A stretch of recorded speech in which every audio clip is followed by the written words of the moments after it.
ಪುತ್ತೂರು ಸರ್ಕಾರಿ ಆಸ್ಪತ್ರೆಯ ವೈದ್ಯರು ಹಾಗೂ ಸಿಬ್ಬಂದಿಗಳ ವಾಸ್ತವ್ಯಕ್ಕಾಗಿ ನಿರ್ಮಿಸಿರುವ ಸರ್ಕಾರಿ ವಸತಿಗೃಹಗಳ ಕಟ್ಟಡಗಳು ಶತಮಾನದ ಅಂಚಿನಲ್ಲಿದ್ದು ಇಲ್ಲಿಯ ವಾತಾವರಣ ಇದೀಗ ಹದಗೆಟ್ಟು ಹೋಗಿದೆ. ಜನತೆಯ ಆರೋಗ್ಯ ರಕ್ಷಕರ ಮನೆ ಪರಿಸರವೇ ಅನಾರೋಗ್ಯ ಪೀಡಿತವಾಗಿದೆ. ಸರ್ಕಾರಿ ಆಸ್ಪತ್ರೆಯಲ್ಲಿ ಕೆಲಸ ನಿರ್ವಹಿಸುತ್ತಿರುವ 7 ಮಂದಿಯ ಕುಟುಂಬಗಳು ಪ್ರಸ್ತುತ ಈ ಸರ್ಕಾರಿ ವಸತಿ ಗೃಹದಲ್ಲಿದ್ದು ಕಟ್ಟಡಗಳನ್ನು ಇವರು ಸ್ವಂತ ಖರ್ಚಿನಿಂದ ರಿಪೇರಿ ಮಾಡಿಕೊಂಡಿದ್ರು. ಈ ಭಾಗದಲ್ಲಿ ಬೃಹತ್ ಮರಗಳಿದ್ದು ಪ್ರಕೃತಿ ವಿಕೋಪ ಸಂಭವಿಸಿದ್ರೆ ಈ ಮರಗಳು ಅಪಾಯಕ್ಕೆ ಆಹ್ವಾನ ನೀಡುತ್ತಿವೆ. ಹಲಸು, ದೇವದಾರು, ಮೇಪ್ಲವರ್ ಹಾಗೂ ಧೂಪ ಹೀಗೆ ಹಲವಾರು ಮರಗಳು ಇಲ್ಲಿ ಬೃಹತ್ತಾಗಿ ಬೆಳೆದು ನಿಂತಿದೆ. ಈ ಶತಮಾನದ ಕಟ್ಟಡಗಳಿಗೆ ಅಪಾಯವನ್ನುಂಟು ಮಾಡುವಂತೆ ಕಂಡುಬರುತ್ತಿದೆ. ಇದರ ನಡುವೆ ವಸತಿ ಗೃಹದ ಕೆಳಭಾಗದಲ್ಲಿ ದಟ್ಟವಾಗಿರುವ ಪುಟ್ಟ ಕಾಡು ಇದ್ದು ಇದರಲ್ಲಿ ಸೊಳ್ಳೆಗಳ ಕಾಟ ವಿಪರೀತವಾಗಿ ಕಂಡುಬರುತ್ತಿದೆ. ಮನೆ ಮಂದಿ ಕಿಟಕಿ ಬಾಗಿಲುಗಳನ್ನು ಮುಚ್ಚಿ ಕುಳಿತರೂ ಸೊಳ್ಳೆ ಕಾಟದಿಂದ ತಪ್ಪಿಸಿಕೊಳ್ಳುವಂತಿಲ್ಲ. ಸೊಳ್ಳೆ ನಿವಾರಕವಾಗಿರುವ ಗಪ್ಪೆ ಮೀನು ಸಾಕಾಣಿಕೆಯ ಕೇಂದ್ರವೊಂದನ್ನು ಹಲವಾರು ವರ್ಷಗಳ ಹಿಂದೆ ಆರೋಗ್ಯ ಇಲಾಖೆಯ ವತಿಯಿಂದ ಇಲ್ಲಿ ನಿರ್ಮಿಸಲಾಗಿತ್ತು. ಈ ಗಪ್ಪೆ ಮೀನಿನ ದೊಡ್ಡಿ ಈಗ ಸೊಳ್ಳೆ ಉತ್ಪಾದನಾ ಕೇಂದ್ರವಾಗಿ ಮಾರ್ಪಟ್ಟಿದೆ. ಗಪ್ಪೆ ಮೀನು ಸಾಕಾಣಿಕಾ ನಿರ್ಮಾಣ ಮಾಡಲಾದ ವ್ಯವಸ್ಥೆ ಪ್ರಸ್ತುತ ನಿಷ್ಕ್ರಿಯವಾಗಿ ಹಲವು ವರ್ಷಗಳೇ ಕಳೆದಿದೆ. ಇದನ್ನ ಸಕ್ರಿಯಗೊಳಿಸುವ ಯಾವ ಪ್ರಯತ್ನವೂ ಇಲಾಖೆಯಿಂದ ಆಗಿಲ್ಲ.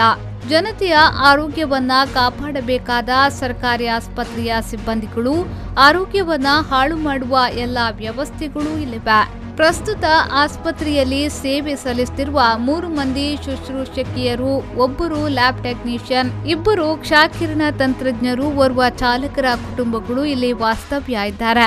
ಇವರಲ್ಲಿ ಸುಮಾರು 11 ಮಂದಿ ಮಕ್ಕಳು ಕೂಡ ಇದ್ದಾರೆ.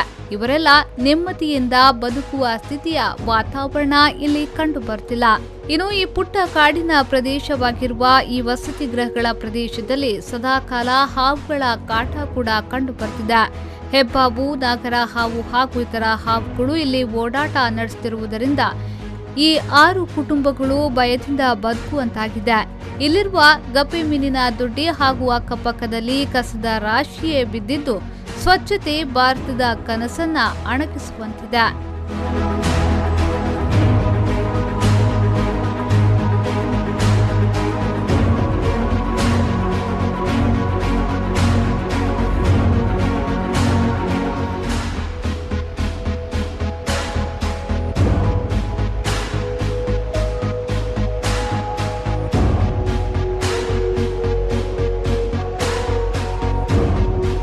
ಶತಮಾನದ ಅಂಚಿನಲ್ಲಿರುವ ಈ ವಸತಿ ಗೃಹಗಳ ಮೇಲೆಯೇ ಬಾಗಿರುವ ಮರದ ಗೆಲ್ಲುಗಳನ್ನ ಸವರದಿದ್ರೆ ಇಲ್ಲಿ ವಾಸಿಸುತ್ತಿರುವ ಕುಟುಂಬಗಳಿಗೆ ಅಪಾಯ ಕಟ್ಟಿಟ್ಟ ಬುತ್ತಿಯಾಗಿದೆ.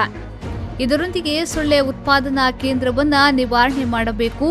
ಈ ಪ್ರದೇಶದಲ್ಲಿ ಮಾತ್ರವಲ್ಲ, ಇದರ ಪಕ್ಕದಲ್ಲಿರುವ ಕುಟುಂಬಗಳು ಸರ್ಕಾರಿ ಆಸ್ಪತ್ರೆ ಈ ಸೊಳ್ಳೆ ಕಾಟದಿಂದ ಮುಕ್ತಿಯಾಗಬೇಕಾದ್ರೆ ಇಲ್ಲಿ ಮೊದಲು ಸ್ವಚ್ಛತೆಯ ಕಾರ್ಯ ಕೈಗೊಳ್ಳಬೇಕು. ಈ ಬಗ್ಗೆ ಪುತ್ತೂರಿನ ಶಾಸಕರು ಗಮನ ಹರಿಸಬೇಕು ಎಂದು ಅಂಬೇಡ್ಕರ್ ತತ್ವ ರಕ್ಷಣಾ ವೇದಿಕೆಯ ರಾಜ್ಯ ಉಪಾಧ್ಯಕ್ಷರಾದ ಬಾಲಚಂದ್ರ ಸೊರಕೆ ಆಗ್ರಹಿಸಿದ್ದಾರೆ. ಸರ್ಕಾರಿ ವಸತಿ ಗೃಹ ಅಂದ್ರೆ ಅದೊಂದು ಭೂತದ ಬಂಗಲೆ ತರ ಇದೆ.